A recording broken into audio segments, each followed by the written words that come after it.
Welcome back to my channel. तो भैया, अभी हम पिछले लेक्चर में हमने मेंडल जी का क्या पढ़ा था, एक्सपेरिमेंट नंबर 1। अब आते हैं मेंडल जी अपने नए एक्सपेरिमेंट लेके और मिलते हैं आपसे एक नए एक्सपेरिमेंट के साथ। तो मेंडल जी के दिमाग में क्या ना, चुल उठी। अब चुल क्या उठी, जरा ये समझे। मेंडल जी ने सोचा कि पिछली बार मैंने मोनो हाइब्रिड क्रॉस कराया था, जिसको मैंने मोनो हाइब्रिड नाम दिया। मैंने ऐसा क्रॉस कराया, मतलब मैंने सिर्फ हाइट हाइट ली, पहले एक लिया। उन्होंने, देखो मैं तुम्हें सारी कहानी बताऊं ना, पहले मेंडल जी ने क्या किया था, रियलिटी में हाइट ली थी। हाइट ले ली, हाइट के साथ उन्होंने खेल खेला बढ़िया तरीके से। फिर उन्होंने क्या किया, सीड का कलर लिया उसके साथ खेला, सीड की शेप ली उसके साथ खेला, फ्लावर का कलर लिया उसके साथ खेला, सबके साथ अकेले अकेले खेला। अकेले अकेले तो सब में सेम रिजल्ट आ रहे थे। लेकिन फिर मेंडल जी ने क्या सोचा कि एक काम करता हूँ, दो कैरेक्टर लेता हूँ एक साथ। मतलब कि जैसे एक हाइट ले ली और एक क्या ले लिया, फ्लावर की शेप ले ली, इस तरीके से। ये फिर सीड का कलर ले लिया, इस तरह से दो कैरेक्टर लेने हैं इस बार। मेंडल जी ने के दिमाग में क्या होगी, चुल। तो उस चुल में उन्होंने क्या किया कि दो कैरेक्टर लिए। चलो अब दो कैरेक्टर लूं तो क्या होगा। तो मेंडल जी ने कौन कौन से कैरेक्टर लिए, जरा देखते हैं, आइए चलिए हमारे साथ। तो मेंडल जी ने दो कैरेक्टर लिए। कौन कौन से थे वो, बीज, बीज जो होता है ना, बीज के दो कैरेक्टर लिए। एक तो था राउंड येलो रिंकल्ड ग्रीन। इसका मतलब जो सीड होगी वो राउंड होगी शेप में, और उसका कलर कौन सा होगा, येलो कलर का होगा। देखो राउंड सीड, सीड है और उसका कलर कैसा है, येलो कलर है। दूसरी उन्होंने क्या लिया, रिंकल्ड सीड, सीड लिया। अरे यार, बड़ी फिसल रही है जबान आज। तो रिंकल्ड सीड ली। रीड सिंकल मतलब सुकड़ी हुई सी, जैसे कि मटर का सुखड़ा हुआ दाना नहीं होता, वो वाला दाना लिया। और वो ग्रीन कलर का था, ठीक है। तो दो कैरेक्टर लिए। ये बात अब तुम बोलोगे कि आपको कैसे पता कि कौन सा डोमिनेंट है कौन सा रिसेसिव है, हमें तो समझ नहीं आ रहा। ये तुम्हें याद करना पड़ेगा, बस इतना सिंपल फंडा है। ये तुम्हें याद करना पड़ेगा। वहां तुम्हें याद करना पड़ेगा टॉल। चलो टॉल को तो मैं एक बार समझा भी दूं तुम्हें कि जो लंबा आदमी होता है भैया उसी का राज चलता है, ठीक है। लेकिन ये वाला बेटा जी तुम्हें याद करना पड़ेगा कि राउंड और येलो डोमिनेंट होते हैं, रिंकल्ड और ग्रीन रेसेसिव होते हैं, मतलब कि इनकी नहीं चलती। ठीक है, इनकी नहीं चलती। एक मिनट। तो अब देखो भैया, ये तो था सीड का कलर, सॉरी सीड की शेप, और ये है सीड का कलर। अब ये लिखेंगे कैसे, राउंड येलो। यहाँ पे मैंने गड़बड़ कर दी, तो जरा उस गड़बड़ को ठीक करते हैं। ये देखिए, यहाँ पे हमारा येलो है ना, तो येलो के लिए हम लोग कौन सा वो लेंगे, हम लोग लेंगे कैपिटल वाई। ये उल्टा लिख दिया थोड़ा इधर, कोई बात, चलता होता रहता है। तो अब हमारा येलो है, तो येलो के लिए हम लोग कौन सा लेंगे, कैपिटल वाई लेंगे। कौन सा वाई लेंगे जी, कैपिटल वाई। तो यहाँ पे लिखते हैं हम लोग कैपिटल वाई। और इधर कौन सा है हमारा, इधर है हमारा ग्रीन। तो ग्रीन के लिए हम क्या लेंगे, सॉरी, हाँ ग्रीन कलर है ना, तो स्मॉल वाई लेंगे। तुम बोलोगे ग्रीन के लिए जी क्यों नहीं लिया, हमने जी ले लेते ना, वाई क्यों लिया। हम ये इसलिए लेते हैं, एक अल्फाबेट कैपिटल और एक अल्फाबेट स्मॉल में हम इसलिए लेते हैं बेटा, ताकि कंफ्यूजन ना हो। क्योंकि जब हम बहुत सारे कैरेक्टर एक साथ लेते हैं ना, तो उसमें हमें उनके, जैसे हमने ऊपर करा है कैपिटल टी स्मॉल टी, ऐसे उनके आपस में पोलिनेशन कराए, मल्टीप्लाई कराई, वो हमने ऐसे ऐसे नहीं बनाया था करके, वो सारा किया था पहले लेक्चर में, इससे पहले वाले लेक्चर में।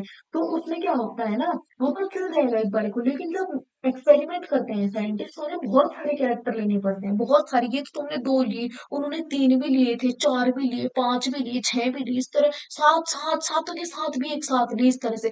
तो अपनी कैलकुलेशन को आसान बनाने के लिए वो लोग क्या करते हैं, एक टर्म कैपिटल में ले लेते हैं और एक टर्म को सेम होगी लेकिन वो उसके स्मॉल लेटर्स में लिखी हुई होगी। ठीक है, अपनी कैलकुलेशन को आसान बनाने के लिए। इसलिए यहाँ पे क्या है, अगर ये कैपिटल है तो उसी को हम स्मॉल में लिख लेंगे, ताकि कंफ्यूजन ना हो, हमें कैलकुलेशन आसान लगे। तो इस बार उन्होंने दो कैरेक्टर लिए, राउंड येलो ट्विंकल और ग्रीन, ये दो कैरेक्टर उन्होंने लिए। तो क्या थी, राउंड, राउंड शेप की सीड थी और उसका कलर कैसा था, येलो कलर था।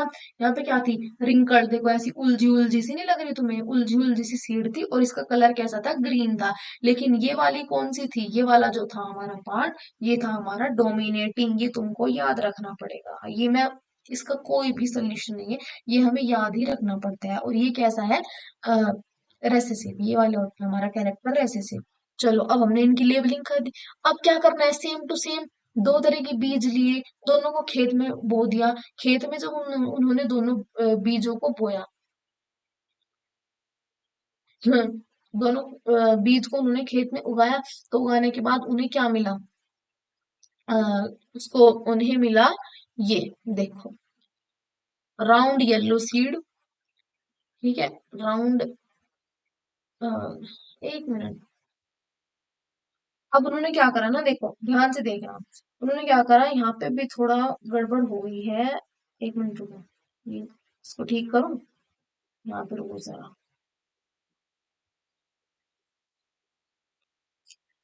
ये होगा यहाँ पे कैपिटल वाई और कैपिटल वाई, और ये होगा यहाँ पे स्मॉल वाई और स्मॉल वाई। इस तरह से उन्होंने सीड्स ली। तो जब उन्होंने उस तरह से ये सीड्स ली, तो अब इधर देखो, तो यहाँ पे इधर भी गड़बड़ हो गई, क्या कर दिया यार मैंने। चलो कोई नहीं। तो अब यहाँ पे देखो, कैपिटल आर और कैपिटल वाई है, इधर स्मॉल आर और स्मॉल वाई है। तो अब यहाँ पे दो लिखे हुए हैं, तो हम क्या करेंगे, इनमें से एक एक उठा लेंगे। दो आर है तो हमने एक आर उठा लिया, यहाँ पे दो वाई है तो हम यहाँ से एक वाई उठा लेंगे। तो इस तरह से हमने एक वाई उठा लिया। यहाँ पे भी दो आर है तो हमने एक आर उठा लिया, तो दो वाई में से हम एक वाई उठा लेंगे। तो हमने ऐसे एक वाई उठा लिया। अब हमारे पास एक तो ये आ गया और एक ये आ गया। अब हम इन दोनों की क्या करा देंगे, आपस में मल्टीप्लाई। मतलब हम मेंडल जी ने क्या किया, सिंपल सी बात समझो, तुम्हें खेत के हिसाब से समझाते हो, शायद कुछ समझ आ जाए। उन्होंने क्या किया, दो खेत लिए। एक खेत के अंदर उन्होंने क्या करा, ऐसा बीज डाला जो कि गोल शेप का था, और जिसके जो वो थी येलो कलर में आएगी सीड, ठीक है। और एक खेत ऐसा लिया जिसमें क्या थी, रिंकल बुझी बुझी सी सीड थी और ग्रीन कलर की थी। ये दोनों खेत में डाल दी। ये देखो, एक खेत ये रहा और एक खेत हमारा ये रहा, दो खेत थे। उन दोनों खेतों को जब डाला और उन खेत की क्या करा दिया, आपस में पॉलिनेशन करा दी। तो जब पॉलिनेशन कराया तो उनका जो नया खेत था, उस नए खेत में जितने भी बीज थे, जितने भी, पोलिनेशन का मतलब यहाँ से पोलन ग्रेन को उठाया और यहाँ पे इधर डाल दिया पोलन ग्रेन को। तो इधर स्टिग्मा, स्टाइल, ओवरी में जाके क्या हुई, रिप्रोडक्शन हो गया। रिप्रोडक्शन से नए तरह के उन्हें क्या मिले, पौधे मिले। जो नया पौधा मिला, उस नए पौधे के अंदर फिर उन्होंने सीड की शेप देखी, सीड का कलर देखा। तो वो हैरान हो गए देख के कि जो सीड की शेप और सीड का कलर था, वो कैसा आया, वो क्या था, कैपिटल आर स्मॉल आर। जब इसकी मल्टीप्लाई इससे कराएंगे, कैपिटल आर स्मॉल आर आएगा, इसकी इससे कराएंगे, ठीक है। तो कैपिटल वाई स्मॉल वाई ये आया निकल के टोटल। इस पूरे की हमने इस पूरे से एक साथ मल्टीप्लाई करा दी, इस बार पूरे की कंप्लीट मल्टीप्लिकेशन हमने कराई। तो जब हमने इनकी पूरी मल्टीप्लिकेशन कराई तो हमें ये मिला। तो ये कौन सी जनरेशन थी, F1 जनरेशन थी, F1 जनरेशन थी। तो यहाँ पे सारी की सारी सीड्स कैसी थी, राउंड एंड येलो सीड थी, राउंड और येलो कलर की सीड हमें मिली सारी की सारी। तभी वो समझ गए कि राउंड एंड येलो जो पहली बार आता है ना, वो हमेशा डोमिनेटिंग होगा। तो पहली बार ही क्या आया, राउंड और येलो आया। तो ये क्या था, डोमिनेटिंग था। तो तुम कहा ना कि हमें कैसे पता चला कौन सा डोमिनेटिंग है कौन सा रिसेसिव है। तो जो पहली बार क्रॉस कराने से, मल्टीप्लाई कराने से आता है, वो डोमिनेटिंग होता है, डोमिनेंट होता है। ठीक है, लेकिन ये हमें याद ही करना पड़ता है, इसका दूसरा कोई शॉर्टकट तरीका नहीं है। ठीक, तो इससे उन्हें समझ में आ गया कि जो राउंड शेप है वो डोमिनेटिंग है, और जो येलो कलर है वो डोमिनेटिंग है। तो राउंड और येलो क्या है, हमारे डोमिनेटिंग है। ठीक है, मतलब कैपिटल आर और कैपिटल वाई ये क्या है, डोमिनेंट होंगे। और जो स्मॉल आर स्मॉल वाई जो कौन से होते हैं, कि क्या होगी, रिंकल्ड शेप होगी और ग्रीन कलर होगा। ये कैसे होते हैं, हमारे रेसेसिव होते हैं। इतनी बात समझ है। चलो, अब वो यहाँ थोड़ी ना रुकने वाले थे, उन्हें ये तो मिल गया। अब F1 जनरेशन की, जैसे पीछे हमने क्या कराई थी, मल्टीप्लाई क्रॉस कराई थी ना F1 जनरेशन की, कि जो पौधे हमारे पास आए थे उनकी उन्हीं से मल्टीप्लाई करा दी थी। जैसे पिछली बार हमारे पास क्या आए थे, जब हमने मोनोहाइब्रिड क्रॉस किया था, पहले वाला हाइट के ऊपर जब क्रॉस किया था मेंडल जी ने, तो उसमें क्या आए थे हमारे पास, F1 जनरेशन में कैपिटल टी था और स्मॉल टी था। माने तो नहीं, हमने क्या करा है, इनकी दोनों को आपस में भेड़ दिया कि चलो अब देखते हैं कि जो नए खेत में जो बीज उगेंगे वो कैसे उगेंगे। ठीक है, ये देखा उन्होंने। तो अब इनके साथ भी करना पड़ेगा वही, इन्हें कैसे छोड़ देंगे। ठीक है, और फिर जो नए पौधे हमें मिले थे उसमें क्या थे, कुछ लंबे थे कुछ छोटे थे। तो ये क्या था, हमारे F2 जनरेशन थी। हमने किसकी क्रॉस कराई थी, F1 की कराई थी, और हमें मिली F2 जनरेशन। ठीक है, जिसमें कुछ लंबे थे कुछ छोटे थे। तो मेंडल ने सोचा कि जब दो कैरेक्टर लिए हैं, ठीक है, तो इसका मतलब जब मैं इनकी F1 जनरेशन की आपस में क्रॉस कराऊंगा, रिप्रोडक्शन कराऊंगा, तो उससे भी मुझे कुछ कैरेक्टर ऐसे मिलेंगे जो लंबे होंगे, कुछ कैरेक्टर ऐसे मिलेंगे जो कि छोटे होंगे। समझ आए, हैं, लंबे छोटे, अरे सॉरी भैया, कुछ कैरेक्टर ऐसे मिलेंगे जिनके अंदर, जिनकी जो सीड क्या होगी, राउंड और येलो कलर की होगी। कुछ कैरेक्टर ऐसे मिलेंगे जिनकी सीड कैसी होगी, रिंकल्ड और ग्रीन कलर की होगी। इतना मेंडल ने समझ लिया था, क्योंकि जब वन में ऐसा आया तो टू में भी तो ऐसा आना चाहिए। मतलब कान ऐसे पकड़ो या घुमा के पकड़ो, बात तो एक ही है ना, पकड़ना तो कान ही है ना। तो ये वाला फंडा उन्होंने यहाँ पे लगाया। ठीक। चलो आगे। अब उन्होंने क्या किया, F1 जनरेशन, ये टेबल थोड़ा समझो, ध्यान से समझना पड़े, थोड़ा सा ध्यान। उन्होंने F1 जनरेशन ली, F1 जनरेशन की क्रॉस कराई, F1 में आया क्या था, कुछ याद है? F1 में क्या लिखा था, capital R into small R और capital Y into small Y, ये थी F1 जनरेशन। ये ली, इसकी मल्टीप्लाई उन्होंने इसी से, मतलब मल्टीप्लाई अगर मैं बोल रही हूँ तो उसका मतलब पोलिनेशन करा रहे हैं, फर्टिलाइजेशन करा रहे हैं। तो इसी से इन्होंने capital R small R capital Y small Y इनसे कराए। जब उन्होंने इससे इनकी पॉलिनेशन कराई तो उन्हें क्या मिली, कुछ ऐसी टेबल मिली, किसकी, 4x4 की टेबल उन्हें मिली, मतलब 16 कॉलम वाली टेबल उन्हें मिली। तो जो उन्हें 16 कॉलम वाली ये टेबल मिली है, इसमें तुम समझ रहे हो, ये कैपिटल, एक बार देखो उन्होंने क्या फंडा देखा है, पहले तो एक बार कैपिटल आर की कैपिटल वाई के साथ करें, फिर इस कैपिटल आर की स्मॉल वाई के साथ कराएं, फिर स्मॉल आर की कैपिटल वाई के साथ कराएं, और स्मॉल आर की स्मॉल वाई के साथ कराएं, तो चार मिले। चारों, चार को तो ऐसे लिख लिया ऊपर, और चार को ही ऐसे वर्टिकली लिख लिया, चार को हॉरिजॉन्टली, चार को वर्टिकली, और फिर इनके आपस में मल्टीप्लाई कराए, इन दोनों की इन दोनों के साथ, तो ये मिलेगा। फिर इस वाले के साथ, तो ये मिल गया, समझ आए? फिर इस वाले के साथ, तो ये मिल गया।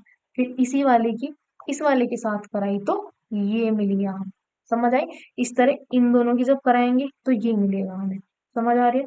इन दोनों की कराएंगे तो ये मिलेगा हमें, ठीक। इन दोनों की कराएंगे तो ये मिलेगा हमें, और जब हम इन दोनों की कराएंगे तो ये मिलेगा हमें।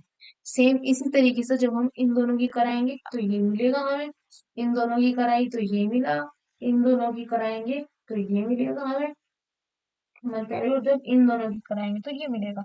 इसी तरह से फोर्थ वाले जितने भी थे वो सारे हमें मिलेंगे। ये तो मिल गए, तो हमें कितने टोटल रिजल्ट्स मिले, हमें ऐसे ऐसे जो खाने मिले ना, ये जो ब्लॉक्स मिले, हमें 16 ब्लॉक्स मिले। अब 16 ब्लॉक्स मिले कब मिले, जब हमने दो कैरेक्टर लिए। अब तुम देख लो, अगर हमने तीन कैरेक्टर लिए होते तो हमें कितने ब्लॉक मिलते। ऐसे ही अगर हम कैरेक्टर लेते जाते हैं ना, तो हमारे नंबर ऑफ ब्लॉक्स कैलकुलेशन भी उतनी कॉम्प्लिकेटेड होते जाते हैं। इसलिए हम क्या करते हैं, जो कैरेक्टर को लेते हैं कैपिटल को लिखेंगे तो दूसरे को स्मॉल लिखेंगे, ठीक है, इसलिए हम ऐसे लिखते हैं। अब तुम बोलोगे इसमें जीनोटाइप और फिनोटाइप रेशो कहाँ है जी, वो तो बता दीजिए जी। तो चलो जीनोटाइप और फिनोटाइप रेशो तुम्हें इसमें बताती हूँ। इसमें हमें जीनोटाइप रेशो नहीं याद है, क्योंकि जीनोटाइप रेशो बहुत कॉम्प्लिकेटेड है, लंबा है, बहुत लंबा है, ठीक है। तो तुम्हारे लेवल पे नहीं है ये, 12th के बच्चे के लेवल का होता है जीनोटाइप रेशो। अभी हम पढ़ेंगे सिर्फ फिनोटाइप रेशो।